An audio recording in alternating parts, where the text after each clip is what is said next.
ओम नमो भगवते वासुदेवाय. ओम श्री परमात्मने नमः. प्रतीक तसेच प्रतिमा उपासना. आता आपण प्रतीकोपासना तसेच प्रतिमा पूजन यांचे विवेचन करू. प्रतीकाचा अर्थ आहे त्या वस्तू ज्या थोड्याफार अंशामध्ये ब्रह्माचे स्थानामध्ये उपास्य रूपाने घेतल्या जाऊ शकतात.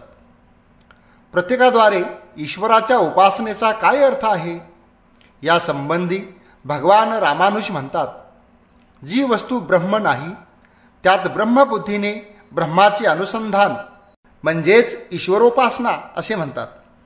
भगवान शंकराचार्य म्हणतात, मनाची ब्रह्मरूपात उपासना करा, ही आध्यात्मिक उपासना आहे आणि आकाश ब्रह्म आहे, ही आधी दैविक उपासना आहे. मन आभ्यंतरिक प्रतीक आहे आणि आकाश हे बाह्य प्रतीक आहे. या दोघांचीही उपासना ब्रह्माच्या रूपात करावी लागेल. ते म्हणतात, या प्रकारे आदित्यच ब्रह्म आहे हा आदेश आहे, जो नामाला ब्रह्माच्या रूपामध्ये बसतो. या सर्व वाक्यांनी प्रतीकोपासनाच्या संबंधी संशय उत्पन्न होतो. प्रतीक शब्दाचा अर्थ आहे कुणाकडेही जाऊ नका आणि प्रतीकोपासनेचा अर्थ आहे ब्रह्माच्या जागी अशा एखाद्या वस्तूची उपासना करा, जी थोडी किंवा अधिक अंशाने ब्रह्मासारखीच असेल पण स्वयं ब्रह्म नसेल. श्रुतीमध्ये वर्णन केलेल्या प्रतीकाशिवाय पुराणे आणि तंत्रशास्त्रातही प्रतिमांचा उल्लेख आहे. सर्व प्रकारची पितृ उपासना आणि देवोपासना याच प्रतीकोपासनेच्या अंतर्भूत केल्या जाऊ शकतात. आता गोष्ट अशी की एकमात्र ईश्वराची उपासनाच भक्ती आहे. देव किंवा पूर्वज किंवा इतर कुणाची उपासना भक्ती म्हणता येऊ शकत नाही. विभिन्न देवतांच्या ज्या विभिन्न उपासना पद्धती आहेत त्यांची गणना कर्मकांडामध्येच केली जाते. त्याच्याद्वारे उपासकाला एखाद्या प्रकारचे स्वर्ग किंवा भोगाच्या रूपात एक विशिष्टच फळ मिळते. त्यात भक्ती नसते किंवा मुक्तीसुद्धा नसते. यामुळे आम्हाला एक गोष्ट विशेष करून लक्षात घ्यावी लागेल की जेव्हा कधी दर्शनशास्त्राच्या उच्चतम आदर्श परब्रह्माला उपासक प्रतीकोपासनेद्वारा प्रतीकाच्या स्तरावर खाली घेऊन येतो आणि स्वयं प्रतीकही त्याचा आत्मा आपल्या अंतर्यामी समजतो, तेव्हा तो संपूर्ण रूपाने लक्ष्यभ्रष्ट होतो. कारण की प्रतीक वास्तवामध्ये कधी उपासकाचा आत्मा होऊ शकत नाही, परंतु जिथे स्वयं ब्रह्मच उपास्य होतो आणि प्रतीक केवळ त्याचे प्रतिनिधी स्वरूप किंवा त्याच्या उद्दीपनाचे कारण होते, म्हणजेच जिथे प्रतीकाच्या आधाराने सर्वव्यापी ब्रह्माची उपासना केली जाते आणि प्रतीक केवळ प्रतीक न समजून त्याचा जगत कारण ब्रह्माचे रूपामध्ये चिंतन केले जाते, तिथे उपासना निश्चित फलदायी होते. इतकेच नाही तर उपासकाचे मन जोपर्यंत उपासनेच्या प्रारंभिक किंवा गौणी अवस्थेला ओलांडून जात नाही तोपर्यंत तर त्याच्यासाठी हे अगदी अनिवार्यच आहे. म्हणजेच जेव्हा एखाद्या देवता किंवा अन्य कुणा पुरुषाची उपासना त्या देवता किंवा पुरुषाच्या रूपामध्ये केली जाते तर या प्रकारची उपासना केवळ एक कर्म आहे आणि ती एक विद्या असल्यामुळे उपासक त्या विशेष विद्येचे फळही प्राप्त करतो. परंतु जेव्हा त्या पुरुषाला ब्रह्म मानून त्याची उपासना केली जाते तेव्हा त्यामध्ये तेच फळ प्राप्त होते जे ईश्वरोपासनेने मिळते. यातून हे स्पष्ट दिसते की श्रुती आणि स्मृतींच्या अनेक जागी कोणत्या प्रकारे कोणती देवता, महापुरुष अथवा अन्य एखादा अलौकिक पुरुषाला घेतले गेले आहे आणि त्यांना त्यांचे देवत्व किंवा स्वभावाच्या वर नेऊन त्याची ब्रह्मरूपामध्ये उपासना केली गेली आहे. अद्वैतवादी म्हणतात, नामरूपाला वेगळे केल्यास प्रत्येक वस्तू ब्रह्मच नाही का? विशिष्टाद्वैतवादी म्हणतात, ते प्रभू सर्वांचा अंतरात्मा नाहीत का? शंकराचार्य आपल्या ब्रह्मसूत्र भाष्यामध्ये म्हणतात, आदित्य आदी उपासनेचे फळ तेच ब्रह्म देते, कारण की तेच सर्वांचा नियंता आहे.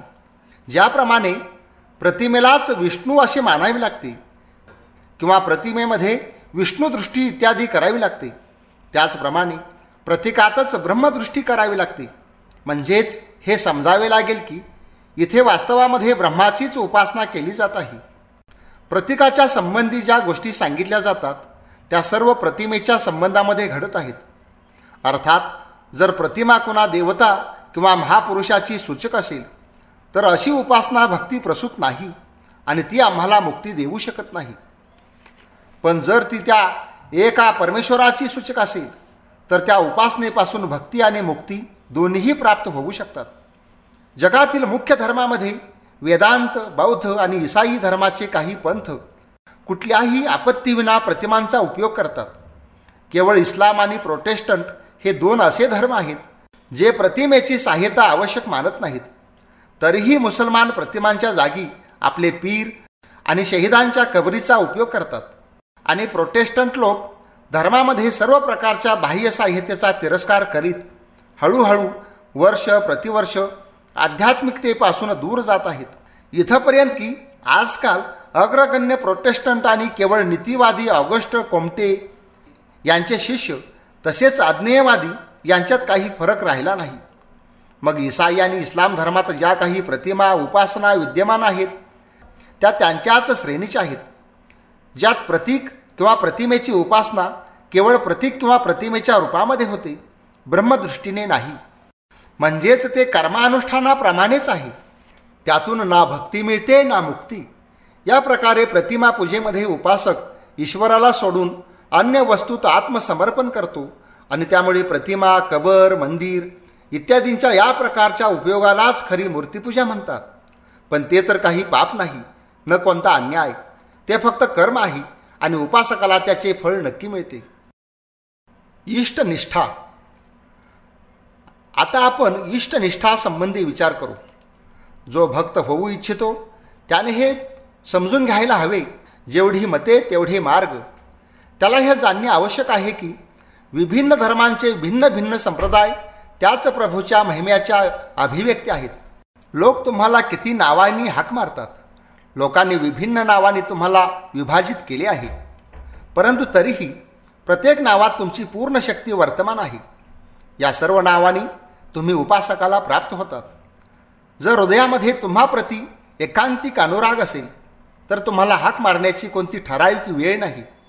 तुम्हाला मिळवणे इतके सोपे असूनही माझ्या प्रभू, हे माझे दुर्भाग्यच आहे जे तुमच्याप्रती माझा अनुराग झाला नाही. इतकेच नाही, भक्ताला हेही ध्यानात ठेवावे लागेल की अन्य संप्रदायांच्या तेजस्वी प्रवर्तकांना त्याच्या मनामध्ये तिरस्कार उत्पन्न न व्हावा. त्यांनी त्यांची निंदा करू नये, न त्यांची निंदा ऐकावी. असे लोक वास्तवात फार कमी असतात.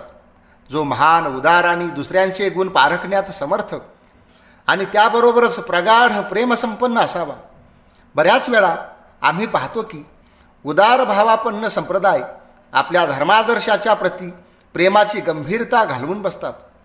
त्यांच्यासाठी धर्म एक प्रकारचा सामाजिक आणि राजनीतिक भावात रंगलेली एक समितीच्या रूपातच राहतो. आणि दुसऱ्या बाजूने फारच संकीर्ण संप्रदायाचे लोक आहेत जे आपापल्या इष्टांप्रती भक्ती प्रदर्शित करतात, पण त्यांना या भक्तीचा प्रत्येक कण आपल्याहून वेगळ्या मतांच्या प्रती केवळ तिरस्काराने प्राप्त झालेला असतो. किती चांगले झाले असते जर भगवानाच्या कृपेने हे जग अशा लोकांनी भरलेले असते जे परम उदार तसेच गंभीर प्रेमसंपन्न असतील. पण असे लोक फारच कमी असतात. तरीही आम्ही जाणतो की बऱ्याच लोकांना अशा आदर्शात शिक्षित करणे शक्य आहे ज्यात प्रेमाची गंभीरता आणि उदारतेचे अपूर्व सामंजस्य असेल. आणि असे करण्याचा एकच उपाय आहे ही इष्टनिष्ठा. भिन्न भिन्न धर्माचे भिन्न भिन्न संप्रदाय मनुष्य जातीच्या समोर केवळ एक एक आदर्श ठेवतात, पण सनातन वेदांत धर्माने तर भगवानाच्या मंदिरात प्रवेश करण्यासाठी अनेक मार्ग उघडे केले आहेत आणि मनुष्य जातीच्या समोर असंख्य आदर्श उपस्थित केले. या आदर्शातील प्रत्येक त्या अनंत स्वरूप भगवानाची एक अभिव्यक्ती आहे. परम करुणेच्या वेदांत मुमुक्षु नरनारींना ते सर्व विभिन्न मार्ग दाखवतात जे अतीत आणि वर्तमानच तेजस्वी ईश्वरतनय वा ईश्वर अवताराद्वारा मानव जीवनाच्या वास्तविकांना कठोर खडकांनी कापलेले आहेत. आणि ते हात पुढे करून सर्वांचे इथपर्यंत की भविष्यात येणाऱ्या लोकांचेही त्या सत्य आणि आनंदाच्या धामात स्वागत करतात, जिथे मनुष्याचा आत्मा मायाजालातून मुक्त होऊन संपूर्ण स्वाधीनता आणि अनंत आनंदात विभोर होऊन राहतो. म्हणजेच भक्तियोग आम्हाला या गोष्टीचा आदेश देतो की आम्ही भगवतप्राप्तीच्या विभिन्न मार्गात कुणाही प्रति घृणा करू नये, कुणाचाही अस्वीकार करू नये. तरीही जोपर्यंत रोपटे लहान आहे जोपर्यंत ते मोठे होऊन वृक्ष बनणार नाही तोपर्यंत त्याच्या चारी बाजूनी कुंपण ठेवणे आवश्यक आहे. आध्यात्मिकतेचे हे लहान रोपटे जर प्रारंभी अपरिपक्व दशेत भाव आणि आदर्श यांच्या सतत परिवर्तनासाठी उघडे ठेवले तर ते मृत होईल. बरेच लोक धार्मिक उदारता याच्या नावावर आपल्या आदर्शांना अनवरत बदलत राहतात आणि या प्रकारे आपल्या व्यर्थ उत्सुकतेचे समाधान करतात. नेहमी नव्या गोष्टी ऐकण्यासाठी लालची राहणे त्यांच्यासाठी एक रोगासारखे, एक नशेप्रमाणे होऊन जाते. क्षणिक स्नायविक उत्तेजनेसाठी ते नव्या नव्या गोष्टी ऐकू इच्छितात आणि जेव्हा या प्रकारच्या उत्तेजनात येणारी एखादी गोष्ट त्यांच्या मनातून जाते तेव्हा ते दुसरी गोष्ट ऐकण्यास तयारच असतात. त्यांच्यासाठी धर्म म्हणजे अफूची गोळी आणि त्याचा तिथेच अंत होतो. भगवान श्री रामकृष्ण म्हणतात, एक दुसऱ्याही प्रकारची माणसे आहेत ज्यांची उपमा सागराच्या शिंपल्याशी केली जाऊ शकते. शिंपला सागराचा तळ सोडून स्वाती नक्षत्राच्या पावसाच्या पाण्याच्या एका थेंबासाठी पाण्याच्या वर येऊन सदैव तोंड उघडून तरंगत असतो. जेव्हा त्याच्या तोंडामध्ये त्या नक्षत्राचा एक थेंब पडतो लगेच तो आपले तोंड बंद करून सागराच्या तळाशी जातो आणि पुन्हा वर येत नाही. याप्रमाणे हे दुसऱ्या प्रकारचे तत्व पिपासू, जिज्ञासू, विश्वासू साधक गुरुमंत्राच्या रूपातील पाण्याचा थेंब मिळवून साधनेच्या अथांग सागरात बुडतात आणि थोडेसुद्धा इकडे तिकडे पाहत नाहीत. इष्टनिष्ठेचा भाव प्रकट करण्यासाठी हे एक अत्यंत हृदयस्पर्शी आणि अलंकारिक उदाहरण आहे आणि इतकी सुंदर उपमा कदाचित पूर्वी कधी दिली असावी. साधकासाठी आरंभिक दशेमध्ये ही एकनिष्ठा अत्यंत आवश्यक आहे. हनुमानाप्रमाणे त्यालाही हा भाव ठेवावा लागेल. जरी परमात्मेच्या दृष्टीने लक्ष्मीपती आणि सीतापती दोन्हीही एकच आहेत, पण माझे सर्वस्व तर तेच कमललोचन श्रीराम आहेत. किंवा एका संत कवीने असे सांगितले, सर्वांच्या सोबत बसा, सर्वांसोबत गोड बोला, सर्वांचे नाव घ्या, सर्वांना हो हो म्हणत राहा, पण आपले स्थान मात्र कधी सोडू नका. म्हणजेच दृढ भाव ठेवा. त्यालाही असेच करावयास पाहिजे. जर साधक खऱ्या आणि निष्कपट भावाने साधना करेल तर गुरुने दिलेल्या बीजमंत्राच्या प्रभावाने पराभक्ती आणि परम ज्ञानरूप विराट वटवृक्ष उत्पन्न होऊन सर्व दिशांनी आपल्या शाखा आणि मुळे पसरवीत धर्माच्या संपूर्ण क्षेत्राला आच्छादित करेल. तेव्हाच खऱ्या भक्ताला हा अनुभव येईल की त्याची स्वतःचीच इष्टदेवता विभिन्न संप्रदायात विभिन्न नाव आणि विभिन्न रूपाने पूजली जात आहे. भक्तीचे साधन, भक्ती लाभाचे उपाय तसेच साधनासंबंधी भगवान रामानुज वेदांत सूत्रावर टिप्पणी करताना म्हणतात, भक्तीची प्राप्ती विवेक, विमोक म्हणजे दमन, अभ्यास, क्रिया, कल्याण म्हणजे पवित्रता, अनवसाद म्हणजे बल आणि अनुध्वर्ष म्हणजे उल्हास विरोध यांनी होते. त्यांच्या मते विवेक याचा अर्थ आहे अन्य गोष्टीसोबतच आम्हाला खाद्य अखाद्य याचाही विचार ठेवायला हवा. त्यांच्या मताप्रमाणे खाद्यवस्तू अशुद्ध असण्याचे 3 कारणे असतात. एक जाती दोष म्हणजे खाद्यवस्तूचा प्रकृतिगत दोष होय, जसे की लसूण किंवा कांदा इत्यादी वस्तू. आश्रय दोष म्हणजे दुष्ट आणि पापी व्यक्तींच्या जवळ येण्याचे दोष.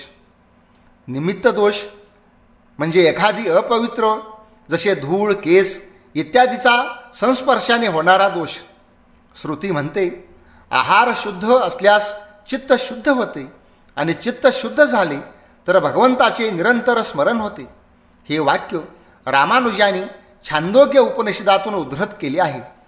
भक्तांसाठी खाद्य अखाद्याचा हा प्रश्न नेहमी फार महत्त्वपूर्ण असतो. जरी अनेक भक्ती संप्रदायाच्या लोकांनी या विषयाचा बराच तिळाचे ताड केला आहे, पण तरीही यात एक फार मोठे सत्य आहे. आम्हाला हे लक्षात ठेवायला हवे की सांख्यदर्शनानुसार सत्व, रज आणि तम ज्यांची साम्यावस्था प्रकृती आहे आणि वैषम्यावस्थेने हे जग उत्पन्न झाले आहे, त्या प्रकृतीचे गुण आणि उपादान दोन्ही आहेत. म्हणजेच या उपादानातूनच समस्त मानवदेह बनलेला आहे. यातून सत्व पदार्थाची प्रधानताच आध्यात्मिक उन्नतीसाठी सर्वात आवश्यक आहे. आम्ही भोजनद्वारा आपल्या शरीरात ज्या उपादानांना घेतो ते आमच्या मानसिक गठनावर विशेष प्रभाव टाकतात. यामुळे आम्हाला खाद्याविषयी विशेष सावधान राहायला हवे. हे सांगणे आवश्यक आहे की अन्य विषयांप्रमाणे या संबंधी जी कट्टरता शिष्यांकडून उपस्थित केली जाते त्याची जबाबदारी आचार्यांवर नाही. वास्तवामध्ये खाद्यासंबंधी हे शुद्धाशुद्ध विचार गौण आहेत. श्री शंकराचार्य आपल्या उपनिषद भाष्यात याच गोष्टीचे दुसऱ्या प्रकाराने विवेचन करतात. त्यांनी आहार शब्दाची, ज्याचा अर्थ आम्ही भोजन घेतो, एक दुसऱ्याच प्रकाराने व्याख्या केली आहे. त्यांच्या मते जे काही आहारत आहे तोच आहार आहे. शब्दादी विषयांचे ज्ञानाचा भोक्ता म्हणजेच आत्म्याच्या उपयोगासाठी आत आहारत होतो. या विषानुभूतीरूप ज्ञानाच्या शुद्धीचा अर्थ आहे आसक्ती, द्वेष आणि मोहरहित होऊन विषयाचे ज्ञान प्राप्त करणे.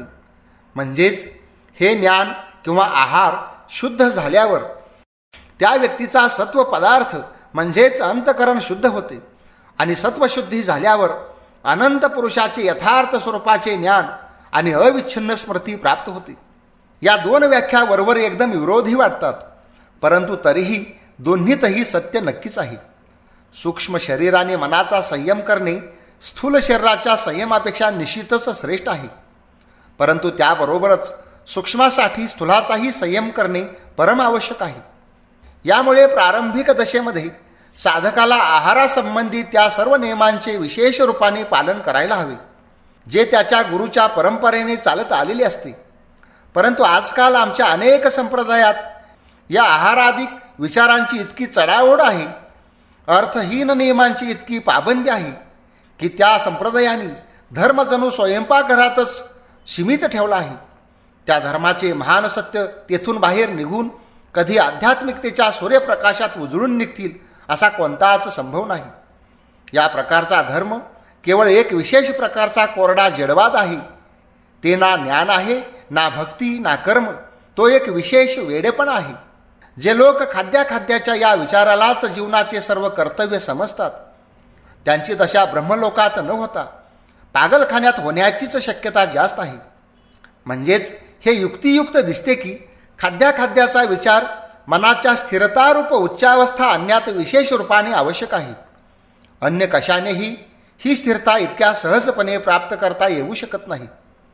त्यानंतर आहे विमोक म्हणजेच इंद्रिय निग्रह. इंद्रियांना विषयांकडे जाण्यापासून परावृत्त करणे आणि त्यांना वश करून आपल्या इच्छेच्या अधीन करणे याला धार्मिक साधनेचा पाया म्हणू शकतात. नंतर येतो अभ्यास म्हणजे आत्मसंयमन आणि आत्मत्यागाचा अभ्यास. आम्ही लोक आत्म्यामध्ये परमात्म्याला किती अद्भुत पद्धतीने अनुभव आणि किती गंभीर भावाने संबंध ठेवू शकतो याला काही सीमा आहे. पण साधकाच्या प्राणपणाने केलेल्या प्रयत्नाने आणि प्रबल संयमाने अभ्यासाशिवाय हे कोणत्याही रीतीने कार्यात परिणत केले जाऊ शकत नाही. मनात नेहमी प्रभूचेच चिंतन चालत राहावे. सुरुवातीला ही गोष्ट फार कठीण वाटते, पण अध्यवसायामध्ये सतत राहिल्यास या प्रकारच्या चिंतनाने हळूहळू शक्ती वाढत जाते. भगवान श्रीकृष्ण गीतेमध्ये म्हणतात, हे कौंतेया, अभ्यास आणि वैराग्याने हे प्राप्त होऊ शकते. त्यानंतर आहे क्रिया म्हणजेच यज्ञ. पंचमहायज्ञाचे नियमित रूपाने अनुष्ठान करावे लागेल. कल्याण म्हणजे पवित्रताच एकमेव अशी भिंत आहे जिच्यावर पूर्ण भक्ती प्रासाद उभा आहे. बाह्य शौच आणि खाद्याखाद्य विचार हे दोन्ही सरळ आहेत, पण अंतशुद्धीशिवाय त्यांचे काही मोल नाही. रामानुजांनी अंतशुद्धीसाठी पुढील गुणांना उपाय स्वरूप सांगितले आहे. 1 सत्य, 2 आर्जव म्हणजे सरलता, 3 दया म्हणजे निस्वार्थपणे परोपकार, 4 दान, 5 अहिंसा म्हणजे मन, वचन आणि कर्माने कुणाचीही हिंसा न करणे, आणि 6 अनभिद्या म्हणजेच परद्रव्य लोभ, वृथा चिंतन आणि दुसऱ्याने केलेले अनिष्ट आचरणाचे निरंतर चिंतनाचा त्याग. या गुणामध्ये अहिंसेकडे विशेष लक्ष देणे योग्य आहे. सर्व प्राण्यांप्रती अहिंसेचा भाव आमच्यासाठी परम आवश्यक आहे. याचा अर्थ असा नाही की आम्ही केवळ मनुष्याच्या बाबतीतच दयेचा भाव ठेवावा आणि लहान जनावरांना निर्दयतेने मारित राहावे. हेच नाही, जसे काही लोक समजतात की आम्ही कुत्रे आणि मांजराचे रक्षण करतो, मुंग्यांना साखर खाऊ घालतो, पण इकडे मात्र जसे जमेल तसे आपल्या मानवबंधूचे गळे कापण्यासाठी न डगमगता तयार राहतात. ही एक विशेष लक्ष देण्यासारखी गोष्ट आहे की जगामध्ये जेवढे सुंदर भाव आहेत, जर देश काळ आणि पात्राचा विचार न करता डोळे झाकून त्याचे अनुष्ठान केले तर ते स्पष्ट रूपाने दोष बनतात. काही धार्मिक संप्रदायाचे मळके कुचके साधू या विचाराने उगीच त्यांच्या शरीरावरच्या उवा लिखा इत्यादी मरू नयेत म्हणून स्नानच करीत नाहीत, परंतु त्यांनी या गोष्टीकडे कधी लक्ष दिले नाही की असे करण्याने ते दुसऱ्यांना किती त्रास देतात आणि किती आजार पसरवतात. ते कोणीही असोत, पण कमीत कमी ते धर्मावलंबी तर नाहीत. अहिंसेची कसोटी आहे ईर्षेचा अभाव. कुणी व्यक्ती जरी क्षणिक आवेशात येऊन अथवा एखाद्या अंधविश्वासाने प्रेरित होऊन किंवा पुरोहितांच्या छक्के पंजात अडकून एखादे चांगले काम करेल किंवा भरपूर दान देईल, पण मानवजातीचा खरा प्रेमी तर तो आहे जो कुणाही प्रति ईर्षाभाव ठेवत नाही. बऱ्याच वेळा पाहण्यात येते की जगामध्ये जे मोठे लोक म्हणवले जातात ते हमखास एक दुसऱ्याच्या प्रती केवळ नाम, कीर्ती किंवा चांदी थोड्या तुकड्यासाठी ईर्षा करू लागतात. जोपर्यंत कुणी या ईर्षेच्या भावात राहतो तोपर्यंत तो अहिंसेच्या भावात प्रतिष्ठित होणे फार दूरची गोष्ट आहे. गाय मांस खात नाही आणि बकरीही खात नाही, तर काय त्या मोठ्या योगी बनल्या, अहिंसक झाल्या? ऐरागैरा कोणीही मनुष्य एखादा खास पदार्थ खाणे सोडून देऊ शकतो, पण ज्याप्रमाणे गवत चारा खाणारे गुरे काही विशेष उन्नत म्हणू शकत नाहीत, त्याप्रमाणेच तोही काही खास पदार्थांचा त्याग केल्याने ज्ञानी किंवा उन्नत स्वभावाचा होत नाही. जो मनुष्य निर्दयतेने विधवा आणि अनाथ बालक बालिकांना फसवू शकतो आणि जो थोड्याशा धनासाठी जघन्याहून जघन्य कृत्य करण्यात मागे पुढे पाहत नाही, तो तर पशुहून खालच्या पातळीचा आहे. मग तो वाटल्यास गवत चारा खाऊन का जगेना? ज्याच्या हृदयात कधीही कुणाही प्रति अनिष्ट विचार येत नाहीत, जो मोठमोठ्या शत्रूचीही उन्नती झाल्यावर आनंद मानतो, तोच खरा भक्त आहे, तोच योगी आहे, तोच सर्वांचा गुरु आहे. मग तो जरी दररोज डुकराचे मांसही खात का असेना. म्हणजेच आम्हाला ही गोष्ट नेहमी ध्यानात ठेवावी लागेल की बाह्यक्रिया केवळ आंतरिक शुद्धीसाठी सहाय्यक आहेत. जेव्हा बाह्यकर्मांच्या साधनांचे लहान लहान गोष्टींचे पालन करणे संभव नसेल तर त्यावेळी अंतशौचाचे अवलंबन करणे श्रेयस्कर आहे. पण धिक्कार त्या व्यक्तीचा, धिक्कार त्या राष्ट्राचा जे धर्माचे सार विसरतात आणि अभ्यासवश बाह्य अनुष्ठानांना घट्ट पकडून ठेवतात, तसेच त्याला कोणत्याही रीतीने सोडत नाहीत. या बाह्य अनुष्ठानाची उपयोगिता फक्त तिथपर्यंतच आहे जोपर्यंत ते आध्यात्मिक जीवनाचे द्योतक आहेत, आणि जेव्हा ते प्राणशून्य होतात तेव्हा ते आध्यात्मिक जीवनाचे द्योतक राहत नाहीत, तर न डगमगता त्यांना नष्ट करावयास हवे. भक्तियोगाच्या प्राप्तीचे आणखी एक साधन आहे अनवसाद, म्हणजे बल. श्रुती म्हणते, बलहीन व्यक्ती आत्मलाभ करू शकत नाही, नयनात्मा बलहीनेन लभ्या. या दुर्बलतेचे तात्पर्य आहे शारीरिक आणि मानसिक दुर्बलता. बलिष्ठ दृढिष्ठ व्यक्तीच चांगल्या तऱ्हेचा साधक बनण्यास योग्य आहे. दुर्बल क्रश शरीर तसेच जराजर्जर व्यक्ती साधना काय करणार? शरीर आणि मनात ज्या अद्भुत शक्ती आहेत, कोणत्याही योगाभ्यासाद्वारा जर त्या थोड्याही जागृत झाल्या तर दुर्बल व्यक्ती तर अगदी नष्टच होऊन जाईल. युवक निरोगी सबल व्यक्तीच सिद्ध होऊ शकते. म्हणून शरीराला बल नितांत गरजेचे आहे. निरोगी शरीरच इंद्रिय संयमाच्या प्रतिक्रिया सहन करू शकते. म्हणजेच जो भक्त होण्याला इच्छुक आहे त्याला सबल आणि निरोगी राहावयास पाहिजे. अत्यंत दुर्बल व्यक्ती जर एखादा योगाचा अभ्यास करण्यास सुरुवात करील तर शक्यता आहे की तो एखाद्या असाध्य व्याधीने ग्रस्त होऊन जाईल किंवा आपले मानसिक संतुलन हरवून बसेल. जाणून बुजून शरीराला दुर्बल करणे आध्यात्मिक अनुभूतीसाठी काही अनुकूल व्यवस्था नाही. दुर्बल चित्त व्यक्तीही आत्मलाभ करू शकत नाही. जो मनुष्य भक्त होण्यासाठी इच्छुक आहे त्याला नेहमी प्रसन्न चित्त असाव्यास पाहिजे. पाश्चात्य देशात धार्मिक व्यक्ती त्याला समजतात जो कधी हसत नाही, तोंडावर नेहमी विषादाच्या रेषा पडलेल्या दिसतात आणि चेहरा लांब आणि गाल बसलेले दिसतात.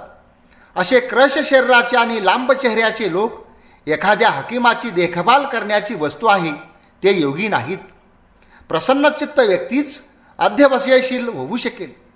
दृढ संकल्पाचा माणूस हजारो अडचणी आल्या तरी आपला मार्ग काढू शकतो. या मायाजालाला तोडून आपला रस्ता बनवणे सर्वात कठीण काम आहे आणि हे केवळ प्रबल इच्छाशक्तीसंपन्न पुरुषच करू शकतो. याबरोबरच याचेही ध्यान ठेवणे आवश्यक आहे की मनुष्याने उगीच अत्यंत आनंदाने माजू नये. हाच अनुद्धर्ष आहे. अत्यंत हास्य कौतुक आम्हाला गंभीर चिंतनासाठी अयोग्य बनवते. त्यात मानसिक शक्तीचा व्यर्थ क्षय होतो. इच्छाशक्ती जितकी दृढ असेल मनुष्य तितकाच विभिन्न भावांना कमी वश होईल. अत्याधिक आनंद इतका वाईट आहे जितका गंभीर उदासीनतेचा भाव. जेव्हा मन सामंजस्यपूर्ण स्थिर आणि शांत राहते तेव्हाच सर्व प्रकारच्या आध्यात्मिक अनुभूती संपन्न होतात. या सर्व साधनांनी क्रमशः ईश्वर भक्तीचा उदय होतो. पराभक्ती किंवा त्याग. आतापर्यंत आपण गौणी भक्तीबद्दल चर्चा केली. आता आपण पराभक्तीचे विवेचन करू. या पराभक्तीच्या अभ्यासास लागण्यासाठी एका विशेष साधनाबद्दल सांगायचे आहे. सर्व प्रकारच्या साधनांचा उद्देश आहे आत्मशुद्धी. नाम जप कर्मकांड प्रतीक प्रतिमा इत्यादी केवळ आत्मशुद्धीसाठी आहेत. पण शुद्धीच्या या सर्व साधनामध्ये त्यागच सर्वश्रेष्ठ आहे. त्याच्याशिवाय कुणीही पराभक्तीच्या क्षेत्रात प्रवेश करू शकत नाही. त्यागाच्या गोष्टी ऐकताच लोक भयभीत होतात. पण त्याच्याशिवाय कोणत्याही प्रकारची आध्यात्मिक उन्नती संभवत नाही. सर्व प्रकारच्या योगामध्ये त्याग आवश्यक आहे. हा त्याग सर्व आध्यात्मिकतेची पहिली पायरी आहे. त्याचे सार आहे. हाच खरा धर्म आहे.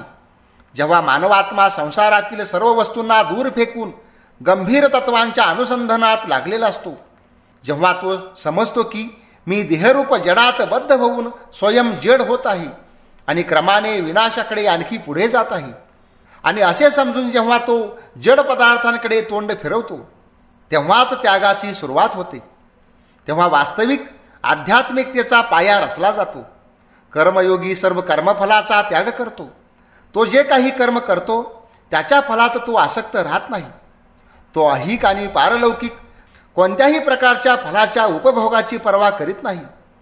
राजयोगी जाणतो की सर्व प्रकृतीचे लक्ष आत्म्याला वेगवेगळ्या प्रकारचे सुखदुःखात्मक अनुभव मिळवून देणे. ज्याचे फलस्वरूप आत्मा हे जाणेल की तो प्रकृतीपासून नित्य वेगळा आणि स्वतंत्र आहे. मानवात्म्याला हे चांगल्या रीतीने जाणावे लागेल की तो नित्य आत्मस्वरूप आहे आणि भूतांच्या बरोबर त्याचा संयोग केवळ सामायिक आहे, क्षणिक आहे. राजयोगी प्रकृतीच्या आपल्या नानाविध सुखदुःखाच्या अनुभवाने वैराग्याचे शिक्षण मिळवतात. ज्ञानयोग्याचे वैराग्य सर्वात कठीण आहे, कारण की सुरुवातीपासूनच त्याला जाणावे लागते की ही घन दिसणारी प्रकृती अगदी खोटी आहे. त्याला हे समजून घ्यावे लागते की प्रकृतीमध्ये जो काही शक्तीचा विकास दिसतो तो सर्व आत्म्याचीच शक्ती आहे, प्रकृतीची नाही. त्याला आरंभापासूनच हे जाणावे लागते की सर्व ज्ञान आणि अनुभव आत्म्यातच आहे, प्रकृतीमध्ये नाही. आणि यामुळे त्याला केवळ विचारजन्य धारणेच्या बलावर एकदम प्रकृतीचे सर्व बंधने छिन्नभिन्न करून टाकावी लागतात. प्रकृती आणि प्राकृतिक पदार्थांना तो पाहत सुद्धा नाही. ते सर्व उडणाऱ्या दृश्याप्रमाणे त्याच्या समोरून गायब होतात. तो स्वतः कैवल्य पदामध्ये अवस्थित होण्याचा प्रयत्न करीत असतो. सर्व प्रकारच्या वैराग्यामध्ये भक्तियोगाचे वैराग्य सर्वात स्वाभाविक आहे. त्यात कोणतीही कठोरता नाही. ना काही सोडावे लागते, ना आम्हाला स्वतःहून कोणतीही गोष्ट सोडावी लागते, ना बलपूर्वक कोणत्याही वस्तूला स्वतःपासून वेगळे करावे लागते. भक्ताचा त्याग तर अत्यंत सहज आणि स्वाभाविक असतो. या प्रकारचा त्याग बऱ्याचशा विकृत रूपात आम्ही आपल्या चारी बाजूंना दररोज पाहतो. उदाहरणार्थ, एक मनुष्य एका स्त्रीवर प्रेम करतो. काही काळानंतर तो दुसऱ्या स्त्रीवर प्रेम करू लागतो आणि पहिल्या स्त्रीला सोडून देतो. ती पहिली स्त्री हळूहळू त्याच्या मनातून पूर्णपणे निघून जाते आणि त्यानंतर त्या मनुष्याला तिची कधीही आठवण येत नाही. तिचा अभावसुद्धा त्याला जाणवत नाही. एक स्त्री मनुष्यावर प्रेम करते. काही काळानंतर ती दुसऱ्या माणसावर प्रेम करते आणि पहिला माणूस तिच्या मनातून पूर्णपणे उतरतो. एखाद्या व्यक्तीचे आपल्या शहरावर प्रेम असते, नंतर तो आपल्या देशावर प्रेम करू लागतो आणि जेव्हा त्याचे आपल्या लहान शहराप्रती असलेले उत्कट प्रेम हळूहळू स्वाभाविकपणे निघून जाते, नंतर तो माणूस जेव्हा सर्व जगावर प्रेम करू लागतो तेव्हा त्याचा स्वदेशानुराग आपल्या देशाप्रती प्रबल आणि उन्मत्त प्रेम हळूहळू निघून जाते. त्यामुळे त्याला कुठल्याही यातना होत नाहीत. हा भाव दूर करण्यासाठी त्याला कोणत्याही प्रकारची जोर जबरदस्ती करावी लागत नाही. एक अशिक्षित मनुष्य इंद्रिय सुखामध्ये उन्मत्त राहतो. जसजसा तो शिक्षित होत जातो तसतसा ज्ञानचर्चेमध्ये त्याला अधिक सुख मिळू लागते आणि त्याचे विषयभोग हळूहळू कमी होत जातात. एक कुत्रा किंवा लांडगा आपल्या भोजनात जेवढी रुची आनंदाने घेतो तितका आनंद कोणत्याही मनुष्याला आपल्या जेवणात घेता येत नाही. परंतु जो आनंद मनुष्याला बुद्धी आणि बौद्धिक कार्याने प्राप्त होतो त्याचा अनुभव कुत्रा कधी करू शकत नाही. प्रथमतः इंद्रियापासून सुख मिळते, परंतु जो जो प्राणी उच्चतर अवस्थेत जातो तो त्याची इंद्रिय सुखाची आसक्ती कमी कमी होत जाते. मानव समाजातही दिसते की मनुष्याची प्रवृत्ती जेवढी पशुवत असते तेवढा तो तीव्रतेने इंद्रिय सुखाचा अनुभव घेतो. पण तो जितका सुशिक्षित होईल आणि उच्च अवस्था प्राप्त करील तितके त्याला बुद्धीसंबंधी तसेच त्याच प्रकारच्या गोष्टीत अन्य सूक्ष्मतर गोष्टीत आनंद मिळू लागतो. याप्रमाणे मनुष्य जेव्हा बुद्धी आणि मनोवृत्तीच्या अतीत होतो आणि आध्यात्मिक तसेच ईश्वरानुभूतीच्या क्षेत्रात संचार करतो तेव्हा त्याला असा अपूर्व अनुभव प्राप्त होतो की त्याच्या तुलनेत इंद्रिय सुख हेच नाही तर बौद्धिक सुखही अगदी तुच्छ वाटायला लागते. जेव्हा चंद्र चारी बाजूला आपली शुभ्र उज्ज्वल किरणे पसरवितो तेव्हा तारे फिके पडू लागतात, परंतु सूर्य उगवल्यानंतर स्वयं चंद्रसुद्धा निष्प्रभ होतो. भक्तीसाठी ज्या वैराग्याची आवश्यकता असते त्याला प्राप्त करण्यासाठी कुणाचा नाश करण्याची गरज नसते. ते वैराग्य तर स्वाभाविकपणेच येते. जसे वाढत्या तीव्र प्रकाशासमोर मंद प्रकाश हळूहळू धुसर होऊन नंतर स्वयं तो लोप पावतो, तसेच इंद्रियजन्य तसेच बुद्धिजन्य सुख ईश्वर प्रेमासमोर आपोआप धुसर होऊन शेवटी निष्प्रभ होतात. हेच ईश्वर प्रेम क्रमाने वाढत जात जात एक असे रूप धारण करते ज्याला पराभक्ती म्हणतात. तेव्हा तर या प्रेमिक पुरुषासाठी अनुष्ठानाची आणखी काही आवश्यकताच राहत नाही. शास्त्रांचे काही प्रयोजन उरत नाही. प्रतिमा, मंदिर, चर्च, विभिन्न धर्मसंप्रदाय, देश, राष्ट्र हे सर्व लहान लहान सीमित भावानी बंधन आपणहून निघून जातात. तेव्हा विश्वात अशी कोणतीच गोष्ट शिल्लक राहत नाही जी त्याला बंधनात अडकवू शकेल, जी त्याची स्वाधीनता नष्ट करू शकेल. ज्याप्रमाणे एखादे चुंबकीय खडकाजवळ एक जहाज आल्यावर त्या जहाजाचे सर्व खिळे तसेच लोखंडाच्या सळया ओढून जाऊन निघतात आणि जहाजाच्या फळ्या इत्यादी मोकळ्या होऊन पाण्यावर तरंगतात, त्याप्रमाणेच प्रभूच्या कृपेने आत्म्याची सर्व बंधने तुटतात आणि तो मुक्त होतो. म्हणजेच भक्तिलाभाच्या उपाय स्वरूप या वैराग्य साधनामध्ये न तर कोणत्याही प्रकारची कठोरता, ना कोरडेपणा आणि ना कोणत्याही प्रकारची बळजबरी. भक्ताला आपल्या कुठल्याही भावाचे दमन करावे लागत नाही. उलट तो तर आपल्या सर्व भावांना प्रबल करून भगवंताकडे लावत असतो.